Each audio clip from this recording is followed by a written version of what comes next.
Hi అందరికీ welcome to my channel. First time మన channel చూస్తున్నట్టయితే ప్లీజ్ సబ్స్క్రైబ్ చేసుకోండి. ఇవాళ మన రెసిపీ వచ్చేసి పాలు బీరకాయ కర్రీ. బీరకాయల్లో ఇలా పాలు పోసి చేసుకుంటే చాలా టేస్టీగా ఉంటుంది. ఇంకా ఇది సమ్మర్ కదా, వంటికి కూడా చాలా చలువ చేస్తుంది. ముందుగా ఒక ప్యాన్ తీసుకోవాలి. ప్యాన్లో ఒక 2 స్పూన్స్ ఆయిల్ వేసుకుంటున్నాను. ఆయిల్ కొంచెం వేడైన తర్వాత కొంచెం జీలకర్ర, కొన్ని ఆవాలు వేసుకుంటున్నాను. పొట్టు తీసినటువంటి 6-7 వెల్లుల్లి వేసుకుంటున్నాను. వీటిని కొంచెం లైట్గా వేయించుకుందాము. ఈ లైట్గా వేగిన తర్వాత ఉల్లిపాయలని కట్ చేసుకొని వేసుకుందాము. ఇలా చిన్న చిన్న ముక్కలుగా కట్ చేసుకోవాలి. ఇక్కడ నేను 2 మీడియం సైజు ఉల్లిపాయలని కట్ చేసుకున్నాను. ఉల్లిపాయలు వేగేంత వరకు వేయించుకుందాము.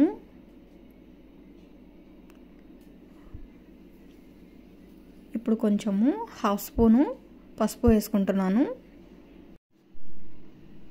కొంచెం కలుపుకున్న తర్వాత ఫ్రెష్గా ఉన్నటువంటి కరివేపాకు వేసుకుంటున్నాను.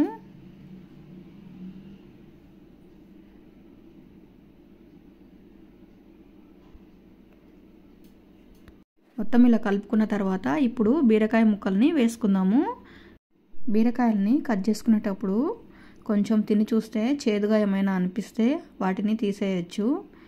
లేదా కొన్ని బీరకాయలు చేదు ఉంటాయి కదా, అలాగే కర్రీలో వేసుకుంటే కర్రీ పాడైపోతుంది. ఇప్పుడు నేను కర్రీకి సరిపడా సాల్ట్ వేసుకుంటున్నాను. బీరకాయలో సాల్ట్ కొంచెం తక్కువగానే పడుతుంది. బీరకాయలో వాటర్ కంటెంట్ ఉంటుంది కాబట్టి ఇక్కడ మనం సపరేట్గా వాటర్ ఏం పోసుకోనక్కర్లేదు. ఇలా మూత పెట్టి మగ్గిస్తున్నాను. బీరకాయలు అయితే ఒక 70% అయితే కుక్ అయ్యాయి. ఇప్పుడు మనము పాలు పోసుకుందాము. నేను ఇక్కడ ఒక 1/2 గ్లాస్ పాలు వాడుతున్నాను. ఈ పాలను నేను కాచి పూర్తిగా చల్లారనిచ్చాను. చల్లారిన తర్వాతనే ఈ పాలని ఈ కర్రీలో పోసుకోవాలి. పాలు పోసుకున్న తర్వాత ఈ కర్రీ మొత్తం దగ్గరికి అయ్యేంత వరకు ఉడికించుకోవాలి. ఇందులో మనం మసాలాలు ఏమీ వాడట్లేదండి.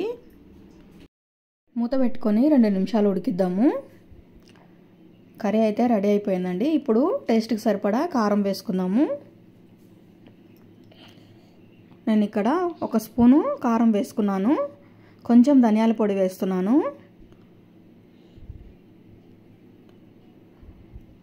బాగా కలుపుకుందాము.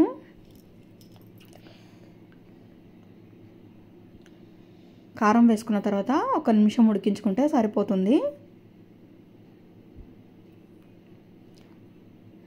1 నిమిషం ఇలా మూత పెట్టి ఉడికిద్దాము. చూసారా, ఆయిల్ అనేది పైకి వచ్చింది కదా. ఇప్పుడు ఈ కర్రీ అయితే రెడీ అయిపోయిందండి. ఇంతే అండి, ఈ కర్రీ చాలా సింపుల్గా చేసేసుకోవచ్చు. వీడియో నచ్చినట్లయితే ఛానల్ని సబ్స్క్రైబ్ చేసుకోండి. ఇంకా మంచి మంచి వీడియోస్తో మీ ముందుకు వస్తాను. ఈ కర్రీ రైస్లోకైనా, చపాతీలోకైనా, రోటీలోకైనా చాలా బాగుంటుంది.